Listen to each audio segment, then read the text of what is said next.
I'm Connor Old, and welcome back to a special episode of Old's Oscar Countdown. This is coming after the recent Golden Globes, which happened last night. No, this is not on a Thursday. No, this is not going to be a video where I talk about different categories and what I think is going to get nominated. But this video is wholly dedicated to my Golden Globe reactions and what I thought of the night, and therefore how that will affect the Oscar race. I didn't do a Golden Globes predictions video just because, this is Oscar based. And that's actually where I want to start the video, just with the idea, before we sort of jump into my thoughts of everything, just so everyone understands quickly the idea of how the Golden Globes sort of historically has affected the Oscars race. And it's good to note that largely, it doesn't have a huge effect, just because we always have to understand that the Golden Globes voter base is a group of about 88 people that vote on these things. It's a very small group of people, whereas the Oscars, there are thousands of people who are working in the industry, whereas the 88 people are the group of the Hollywood Foreign Press Association. So an 88 versus thousands of people, journalists technically versus people who work in the industry, and there is no overlap. So in a lot of ways, if you do certain campaigning right, if you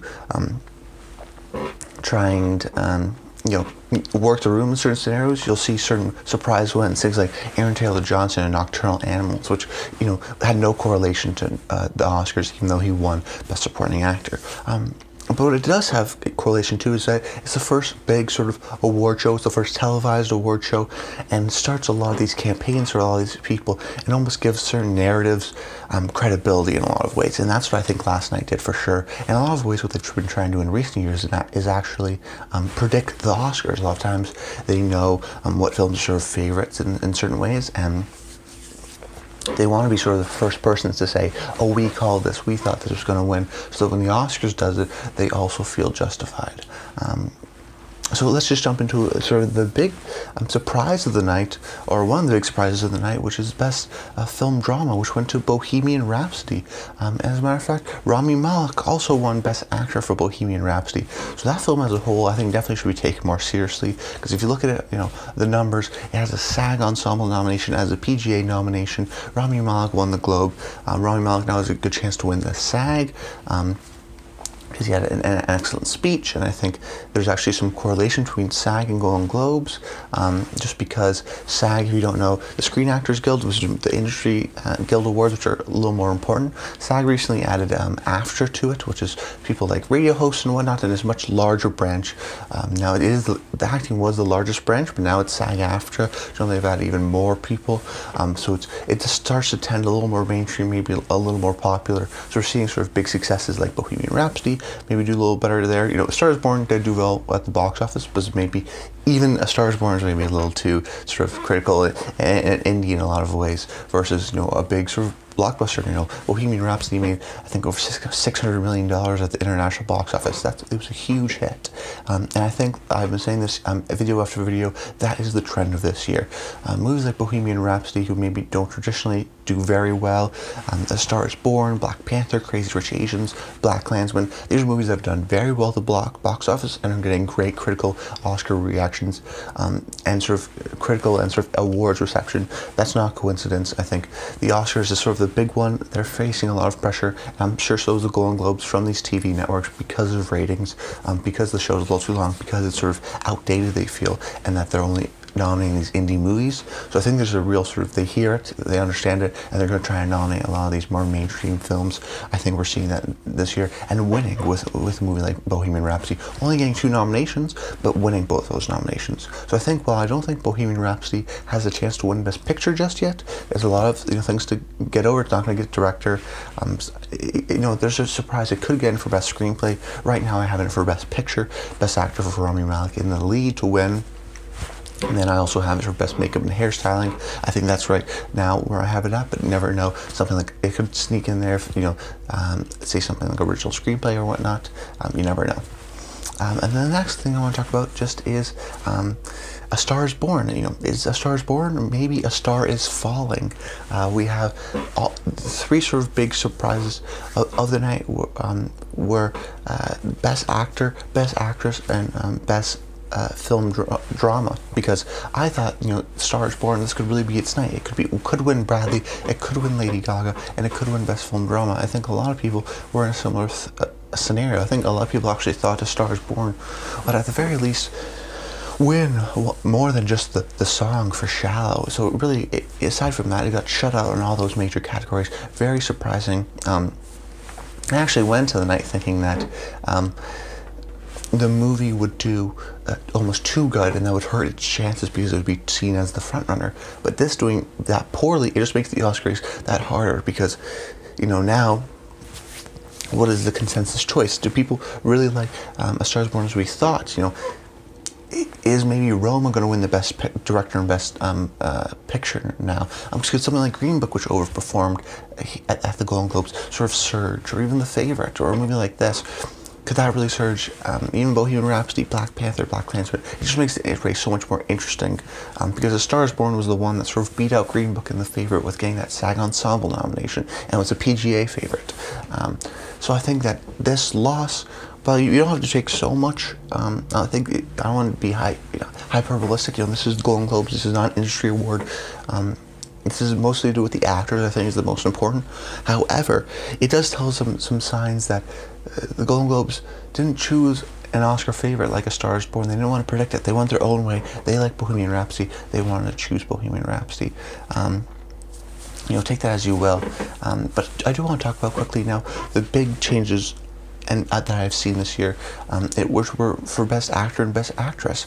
Starting off with Best Actress, Glenn Close for The Wife. If you don't know, Glenn Close is historically one of the Oscars acting, at least, sort of biggest losers. She's been nominated 6 times, has never won at the Oscars. She's only won Golden Globes for TV. This was her very first Golden Globe film, and she had an amazing speech. I mean, standing ovation. She can tell she had this prepared. She's been waiting on the sidelines for decades, it seems like. And this is her year now. I mean, we're always sure, we're not too sure. Sometimes we agree right at the beginning, you know, it's Julianne Moore's year. She's a veteran actor. She needs to win this award. Glenn Close was in that sort of similar scenario, but we never knew, because The Wife was one of those movies where it's not going to get any other nominations, probably. It's not a lot of people have seen it. People are seeing it because of her performance, in which she delivers a great performance. But, you know, I wasn't sure if that was the right movie and the right year. We don't know if the narrative's right. But I think clearly it is. I think this win will sort of start a trend, because she had an amazing speech. She used televised platform as a way to really campaign for herself. This was sort of coming out party of saying, you know, I've never been nominated before. This is her way of saying, you know, and the industry respecting her and saying, you know, she's an amazing actress. She delivers an amazing performance. She's never won an Oscar before. It's a crime. We need to give her one. And I think this narrative will start to build. I think she has a very good chance now to win SAG. And if she does win SAG, BAFTA, pretty much it will be in her pocket, and then she'll win the Oscar. It'll be surprising, and so we'll have to do some changes if Lady Gaga does win SAG, because you don't want to sort of overdo it. But I think she really used this platform to put herself in the lead because she had that amazing speech. And Rami Malek also had a really great speech too, and I think puts him over the edge too, because Christian Bale had an okay speech. He was a little tipsy, you would say, who won. But now I'm looking at the Best Actor race, and I'm like, there's Viggo, there's Bradley, there's Rami, there's you know, Christian Bale. Any edge they can get by having an amazing speech at an award show, or sort of having credibility. I mean, Bohemian Rhapsody is a film that's rising.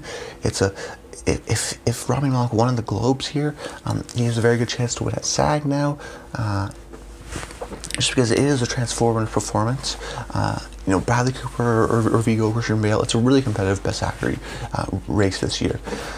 But I think Rami Malek has the lead right now for SAG, and if he does win SAG, because of the help of this sort of amazing speech, and because of this win, kind of edged out a couple of his competitors. So if he does win SAG, I think he has a good chance for the Oscar. I'm just jumping over now here to Best Supporting Actor. Mahershala Ali, which was not a surprise necessarily, but it's sort of, he silenced everyone. This was sort of his Golden Globe, because he didn't win for Moonlight, like I said, with Aaron Taylor-Johnson instead of winning. They sort of make up a Golden Globe. Everyone thinks he's going to win the Oscar. This is starting to confirm it. It's sort of, I think if anyone were to win, it would be Richard E. Grant at either here or SAG. But because Mahershala one here, he should win SAG for all intents and purposes. You know, I think Can You Ever Forgive Me is a film that is kind of waning in people's estimation, whereas Green Book is rising, and I think Mahershala right now has the supporting actor race locked up pretty good, unless someone surprises like a Sam Elliott or a Richard E. Grant. Really, the interesting thing will be that fifth slot. Will it go to Adam Driver? Will it go to Michael B. Jordan? I think there could be an upset. Someone like Nicholas Hoult for The Favorite could sneak in there. Who knows? We'll have to see BAFTAs and whatnot. Which in a couple days, those will be released on Wednesday. Those nominations. I will be doing a separate reaction video like this to how I think the Oscar race is going to go.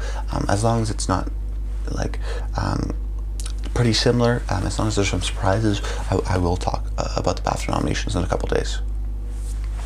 And then Best Supporting Actress, that went to Regina King, which was huge for her, I think, because she wasn't nominated at SAG. If she lost this, she very well could have, you know, lost this to, say, Amy Adams, and then Amy Adams wins the SAG, and then she probably wouldn't even win the BAFTA. I think really for Regina King, this was very key for her. Like, she's still in the race. She's still my frontrunner for Best Supporting Actress. I think if someone like Rachel Weisz or Amy Adams wins SAG, it all depends on BAFTA for me. Because if Beale Street Could Talk doesn't seem like the greatest BAFTA kind of movie, so I think for me to put Regina King, I think she's still the frontrunner. But for me to put her in that Oscar contender sort of prediction to win, I think she has won this, which is good. She had a good speech. You know, people liked her, of course. She reminded everyone that she is a likable person, and if she wins the BAFTA, I think that pretty much locks up her Oscar chances. Just even though she wasn't even nominated at SAG, I think that was just an anomaly. But we'll see, especially if someone like Rachel Weisz for The Favorite wins at SAG, and then could very well win at BAFTA, because, you know, that's a British movie, kind of, they have a little bit of a favoritism in that sense. Best Director, this one I think was very much we're trying to predict the Oscars thing. I think Alfonso Cuarón is still very much in the lead. This could be a chance for the Golden Globes to honor Spike Lee as his legacy, or Bradley Cooper for Amazing Stars Born movie and sort of his accomplishment, but that didn't really work out. It really just tries to help me figure out, you know, Spike Lee. So now really the fifth director slot there's less director slots that are really solid. I mean, Green Book did very well here. So Peter Farrelly now looks a lot stronger for director. So there's Peter Farrelly, there's Spike Lee, there's Bradley Cooper, there's Alfonso Cuarón. Well, who's that maybe last slot? Is it Yorgos Lanthimos for The Favorite? Or could it be someone like Ryan Coogler for director? I think, you know, Black Panther, even though it didn't do very well tonight, can still have a great shot, because you're looking at, if it gets in for Best Picture, if it gets in for Best Supporting Actor for Michael B. Jordan, it could get in for Best Director for Ryan Coogler. That could change the landscape greatly, because it could win SAG and it could win PGA. I think those are two very good possibilities as well. I should mention here, Spider-Man Into the Spider-Verse really has a strong position on Oscar night. Sort of has that momentum now. Beat out Incredibles 2, which was surprising to me. Green Book with screenplay is now much stronger. Even though we thought The Favorite was the heavyweight, I still think it is. Watch out for Green Book. First Man proved it's still sort of beloved in the technical categories, which I've been saying the past couple episodes, my technical episodes. And Mary Poppins Returns was a bit of a surprise and sort of disheartening, and sort of loses my faith in Emily Blunt to get in for Best Lead Actress. So, you know, if someone like Yalitza Aparicio for Roma wins something like Critics' Choice, she may be put in instead in my pick instead of Emily Blunt. We'll see right now. Mary Poppins Returns, I thought if it would do really well anywhere, it would do well here, even for something like Best Score. We'll see. So just recap, I think Glenn Close is on our way to an Oscar. I think if Rami Malek wins SAG, he's on his way to his Oscar, and he's the front runner for SAG in my opinion. Supporting races are pretty much locked up as long as Regina King wins BAFTA. Mahershala Ali, I think, has it wrapped up. I think directors wrapped up. Green Book is the dark horse for Best Picture because of how well it performed tonight. And Stars Born is still falling, which is a little disappointing, but it makes the Oscar race so much more fun. Make sure you guys comment below. Let me know some of your thoughts. Stay tuned in a couple days where I believe to do BAFTAs. If not, I'll be talking about DGA reactions on Friday, as well as doing my sort of scheduled nominations video. That's about it. I hope you guys enjoyed the episode, and until next time, stay tuned.